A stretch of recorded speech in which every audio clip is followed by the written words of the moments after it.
This channel does not promote any violent, harmful or illegal activities. All content provided by this channel is meant for an educational purpose only.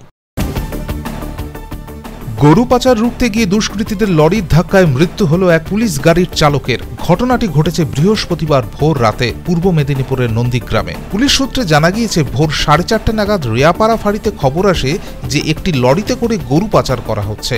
সেই খবরের ভিত্তিতে পুলিশের একটি টহলদারি দল অভিযানে বের হয় এবং সন্দেহভাজন লরিটিকে আটকাতে চেষ্টা করে। অভিযোগ, পুলিশ রাস্তা আটকে দেওয়ায় টহলদারি ভ্যানে ধাক্কা মারে লরিটি।